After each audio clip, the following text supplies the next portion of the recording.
हाँ तो नमस्कार जी, कैसे हैं आप लोग। उम्मीद करता हूँ अच्छा होइएगा। तो आज की इस वीडियो में मैं क्लास 10th वाले स्टूडेंट्स के लिए केमिस्ट्री चैप्टर 2 जिसका नाम है अम्ल भस्म एवं लवण, इससे मैं कुछ VVI ऑब्जेक्टिव प्रश्न लेकर आया हूँ जो आप लोग के लिए काफ़ी ज़्यादा इंपॉर्टेंट है। तो आप लोग वीडियो को फुल देखिएगा। अगर वीडियो अच्छा लगेगा तो वीडियो को एक लाइक करिएगा और साथ में चैनल को सब्सक्राइब जरूर कर लीजिएगा और सारा क्वेश्चन देखने का प्रयास कीजिएगा, क्योंकि ये सारा क्वेश्चन जो है प्रीवियस ईयर में काफ़ी ज़्यादा बार रिपीट किया गया है। तो आप लोग वीडियो को फुल देखिएगा। अगर वीडियो अच्छा लगेगा तो वीडियो को एक लाइक करिएगा और साथ में चैनल को सब्सक्राइब जरूर कर लीजिएगा। तो चलिए वीडियो को स्टार्ट करते हैं। देखिए सबसे पहला क्वेश्चन आपके स्क्रीन पे है। देखिए क्वेश्चन क्या आपका, अम्ल स्वाद में कैसा होता है, आपको बताना है अम्ल स्वाद में कैसा होता है। तो अम्ल स्वाद में खट्टा होता है, जो कि ऑप्शन आपका यही करेक्ट है। ध्यान रखिएगा, अम्ल स्वाद में खट्टा होती है, जो कि ऑप्शन आपका ए करेक्ट है। अगला क्वेश्चन देखिए, अगला क्वेश्चन आपका क्षार स्वाद में कैसा होता है, आपको बताना है क्षार स्वाद में कैसा होता है। तो क्षार स्वाद में कड़वा होता है, जो कि ऑप्शन आपका डी नंबर करेक्ट है। अगला प्रश्न देखिए, अगला प्रश्न आपका लिटमस पत्र किससे प्राप्त होता है, आपको बताना है लिटमस पत्र किससे प्राप्त होता है। तो लिटमस पत्र लाइकेन से प्राप्त होता है, जो कि ऑप्शन आपका सी करेक्ट है। और लिटमस का उपयोग हम लोग कहाँ पे करते हैं, तो लिटमस का उपयोग अम्ल और क्षार को जांच करने में करते हैं। तो याद रखिएगा, लिटमस पत्र का उपयोग हम लोग अम्ल और क्षार को जांच करने में करते हैं। अगला क्वेश्चन देखिए, अगला क्वेश्चन आपका पीएच स्केल पर कितनी संख्या अंकित होती है, आपको बताना है पीएच स्केल पर कितनी संख्या अंकित होती है। तो पीएच स्केल पर 0 से लेकर 14 तक की संख्या अंकित होती है। यहाँ पर आप देख सकते हैं ऑप्शन ए करेक्ट होगा, 0 से लेकर 14 तक की संख्या अंकित होती है। यहाँ पर आप देख लीजिए पीएच स्केल पर 0 से लेकर 14 तक की संख्या अंकित है। यहाँ पर देखिए 0 है और लास्ट में आपका 14 है। तो पीएच स्केल पर 0 से लेकर 14 तक की संख्या अंकित होती है। और यहाँ पर कुछ कंसेप्ट है, आप लोग समझ लीजिए। अगर किसी विलयन का पीएच मान 0 से 7 के बीच में होगा तो एसिड अर्थात वो अम्ल होगा, और 7 से 14 के बीच में होगा तो आपका भस्म होगा अर्थात क्षारीय पदार्थ होगा, और 7 पर होगा तो वो न्यूट्रल होगा अर्थात उदासीन होता है। तो ये कंसेप्ट आप ध्यान रखिएगा। फिर से बात समझ लीजिए, अगर 0 से 7 के बीच है तो अम्लीय पदार्थ होगा, और 7 से 14 के बीच है तो क्षारीय होगा, और 7 पर है तो न्यूट्रल अर्थात उदासीन होगा। 7 पर रहेगा तब। तो उम्मीद करते हैं ये कंसेप्ट आपको समझ में आया होगा। अगला क्वेश्चन देखिए, अगला क्वेश्चन आपका पीएच स्केल पर अगर किसी विलयन का पीएच मान 0 से 7 के बीच होगा तो क्या होगा, तो अम्लीय होगा। पीछे में बताया हूँ, ऑप्शन आपका यही करेक्ट है। अगला प्रश्न देखिए, अगला प्रश्न आपका पीएच स्केल पर अगर किसी विलयन का पीएच मान 7 से 14 के बीच होगा तो क्या होगा। तो अगर किसी विलयन का पीएच मान पीएच स्केल पर 7 से 14 के बीच है तो आपका क्षारीय होगा, जो कि ऑप्शन आपका बी करेक्ट है। अगला क्वेश्चन देखिए, अगला क्वेश्चन आपका कौन नीले लिटमस पत्र को लाल कर देता है, आपको बताना है कौन नीले लिटमस पत्र को लाल कर देता है। तो यहाँ पर देखिए ये एसिड है अर्थात ये अम्ल है, और इसमें हम नीले लिटमस पत्र को डाले हैं तो ये लाल हो गया है। तो कौन नीले लिटमस पत्र को लाल कर दिया है, तो अम्ल जो है ये नीले लिटमस पत्र को लाल कर दिया है। तो ऑप्शन आपका यही करेक्ट है। अगला प्रश्न देखिए, अगला प्रश्न है आपका कौन लाल लिटमस पत्र को नीला कर देता है, आपको बताना है कौन लाल लिटमस पत्र को नीला कर देता है। तो यहाँ पर देखिए बेस अर्थात ये क्षार है, और क्षार में जब हम लिटमस पत्र डाले हैं तो ये आपका नीला हो गया है। तो कौन लाल लिटमस पत्र को नीला कर देता है, तो ये क्षार जो आप देख रहे हैं ये लाल लिटमस पत्र को नीला कर देते हैं। तो ध्यान रखिएगा, दोनों क्वेश्चन आपके लिए इंपॉर्टेंट था।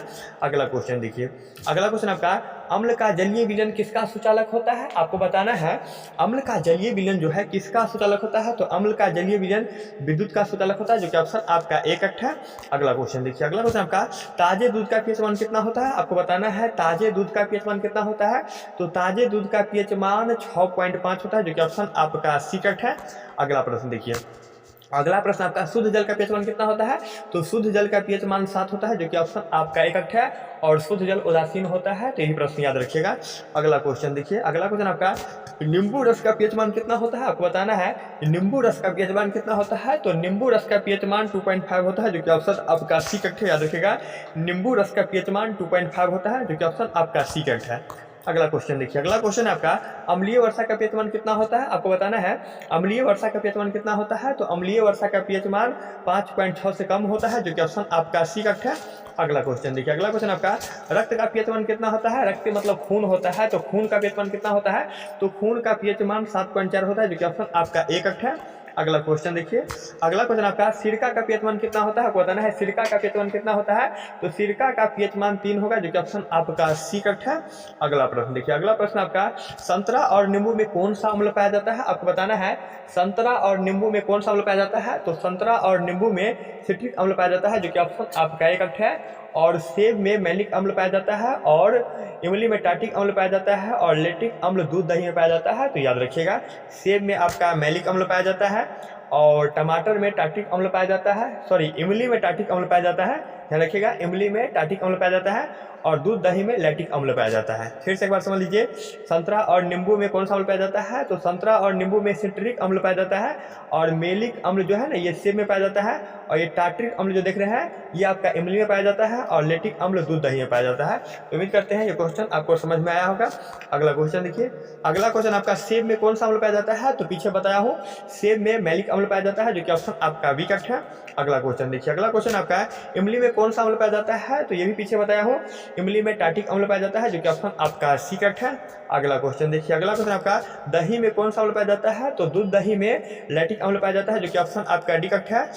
फिर से एक बार समझ लीजिए, सिट्रिक अम्ल किसमें पाया जाता है? तो सिट्रिक अम्ल संतरा और नींबू दोनों में पाया जाता है और मेलिक अम्ल किसमें पाया जाता है? तो मेलिक अम्ल सेब में पाया जाता है और टार्टिक अम्ल किसमें पाया जाता है? तो टार्टिक अम्ल इमली में पाया जाता है और लैक्टिक अम्ल किसमें पाया जाता है? तो लैक्टिक अम्ल दूध दही में पाया जाता है। तो उम्मीद करते हैं ये क्वेश्चन आपको समझ में आया होगा, ये चारों कॉन्सेप्ट आपको समझ में आया होगा, कहाँ कौन पाया जाता है आपको ध्यान में रखना है। अगला क्वेश्चन देखिए, अगला क्वेश्चन आपका टमाटर में कौन सा अम्ल पाया जाता है? तो टमाटर में ऑक्जेलिक अम्ल पाया जाता है, जो कि ऑप्शन आपका ए करेक्ट है। अगला क्वेश्चन देखिए, अगला क्वेश्चन आपका चाय में कौन सा अम्ल पाया जाता है? तो चाय में टैनिक अम्ल पाया जाता है, जो कि ऑप्शन आपका डी करेक्ट है। याद रखिएगा, टमाटर में कौन सा अम्ल पाया जाता है? तो टमाटर में ऑक्जेलिक अम्ल पाया जाता है और चाय में कौन सा अम्ल पाया जाता है? तो चाय में टैनिक अम्ल पाया जाता है, जो कि ऑप्शन आपका डी करेक्ट है। अगला क्वेश्चन देखिए, अगला क्वेश्चन आपका लाल चींटी में कौन सा अम्ल पाया जाता है? तो लाल चींटी में फॉर्मिक अम्ल पाया जाता है और फॉर्मिक अम्ल को मेथनोइक अम्ल भी बोला गया है। याद रखिएगा, लाल चींटी में कौन सा अम्ल पाया जाता है? तो लाल चींटी में फॉर्मिक अम्ल पाया जाता है, जो कि ऑप्शन आपका ए करेक्ट है। अगला क्वेश्चन देखिए, अगला क्वेश्चन आपका दांत का क्षय कब शुरू होने लगता है? तो जब मुंह का पीएच मान 5.5 से कम होने लगता है तो दांत का क्षय प्रारंभ हो जाता है, अर्थात दांत खराब होने लगता है। जब मुंह का पीएच मान 5.5 से कम हो जाता है तो दांत खराब होने लगता है। तो ऑप्शन आपका बी करेक्ट है। अगला क्वेश्चन देखिए, अगला क्वेश्चन आपका वे अम्ल जो जल में घोलकर हाइड्रोजन NH+ देता है उसे हम क्या कहते हैं? तो उसे हम परवल अम्ल कहेंगे। याद रखिएगा, वे अम्ल जो जल में घुलकर हाइड्रोजन INH+ देता है उसे हम परवल अम्ल कहते हैं, जो कि ऑप्शन आपका एक है। नेक्स्ट प्रश्न देखिए, नेक्स्ट प्रश्न है आपका वे क्षार जो जल में घुलकर हाइड्रोक्साइड आयन OH- देता है उसे हम क्या कहते हैं? तो उसे हम परवल क्षार कहेंगे, जो कि ऑप्शन आपका सी करेक्ट है। अगला क्वेश्चन देखिए, अगला क्वेश्चन आपका खाने का सोडा का रासायनिक नाम क्या है? तो खाने का सोडा का रासायनिक नाम सोडियम बाइकार्बोनेट है, जो कि ऑप्शन आपका ए करेक्ट है। अगला क्वेश्चन देखिए, अगला क्वेश्चन है आपका धोने का सोडा का रासायनिक नाम क्या है? तो धोने का सोडा का रासायनिक नाम सोडियम कार्बोनेट होता है। याद रखिएगा, धोने का सोडा का रासायनिक नाम सोडियम कार्बोनेट होता है। और खाने का सोडा का रासायनिक नाम क्या है?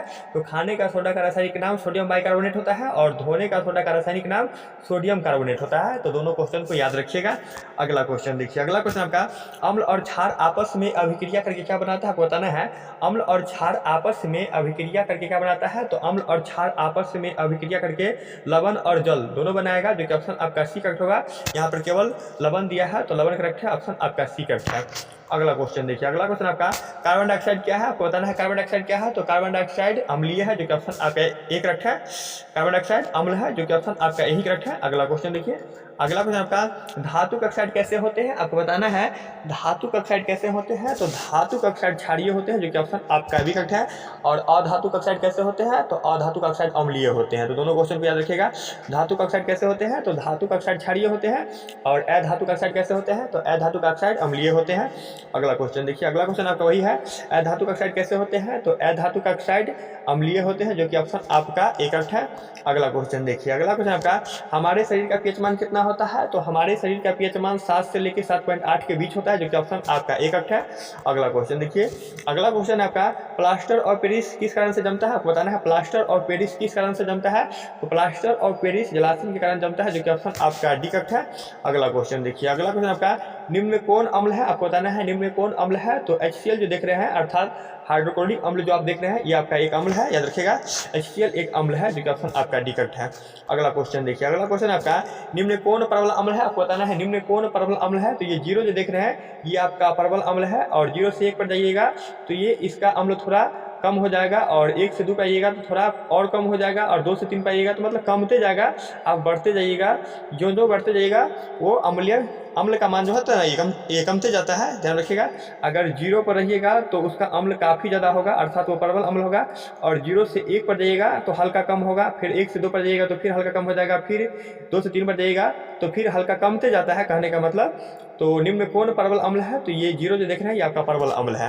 अगला क्वेश्चन देखिए, अगला क्वेश्चन आपका चीनी का रासायनिक सूत्र क्या होता है? तो चीनी का रासायनिक सूत्र C12H22 और O11 होता है, जो कि ऑप्शन आपका सी करेक्ट है। अगला क्वेश्चन देखिए, CaCl2 का प्रचलित नाम क्या है? तो CaOCl2 का प्रचलित नाम विरंजक चूर्ण है, जो कि ऑप्शन आपका बी करेक्ट है। अगला क्वेश्चन देखिए, अगला क्वेश्चन आपका सिल्वर क्लोराइड का रंग कैसा होता है? तो सिल्वर क्लोराइड का रंग श्वेत अर्थात उजला होता है, जो कि ऑप्शन आपका ए करेक्ट है। और अगला क्वेश्चन देखिए, अगला क्वेश्चन आपका दांतों को साफ रखने वाला दंतमंजन प्राय होता है, तो ये क्षारीय होता है, जो कि ऑप्शन आपका भी करेक्ट है। अगला क्वेश्चन देखिए, अगला क्वेश्चन आपका विद्युत अपघटन में इलेक्ट्रॉन किस पर मुक्त होता है? तो 40 का जवाब हो जाएगा ऑप्शन ए एनोड पर होता है, जो कि ऑप्शन आपका यही करेक्ट है। विद्युत अपघटन में इलेक्ट्रॉन किस पर मुक्त होता है? तो एनोड पर होता है, जो कि ऑप्शन आपका यही करेक्ट है। और ये आपका लास्ट प्रश्न था। तो उम्मीद करते हैं ये वीडियो आपको समझ में आया होगा। तो वीडियो को एक लाइक करिएगा और साथ में चैनल को सब्सक्राइब जरूर कर दीजिएगा। और ये मेरा नया चैनल है और आप लोग इस चैनल को सपोर्ट करिएगा, और वीडियो को आप लोग काफ़ी ज़्यादा शेयर कीजिए। आप लोग जहाँ जुड़े हैं, व्हाट्सएप ग्रुप, टेलीग्राम, जहाँ जुड़े हैं वहाँ कम से कम आप लोग वीडियो को शेयर कर दीजिएगा। और इस क्वेश्चन को आप लोग फिर से समझ लीजिए, इनमें कौन सा प्रबल अम्ल है? तो 0 जो देख रहे हैं ना, ये आपका काफ़ी ज़्यादा प्रबल अम्ल है। और अगर आप 0 से 1 पे आते हैं तो इसका अम्लता हल्का घटेगा, और 1 से 2 पर जाते हैं तो हल्का और घट जाएगा, और 2 से 3 पर जाते हैं मतलब घटते जाएगा, ये डिसेंडिंग ऑर्डर में जाएगा, यानी घटते जाएगा। तो उम्मीद करते हैं ये वीडियो आपको समझ में आया होगा। तो वीडियो को एक लाइक करिएगा और साथ में चैनल को सब्सक्राइब जरूर कर लीजिएगा। ओके, तब तक के लिए बाय, मिलते हैं नेक्स्ट वीडियो में।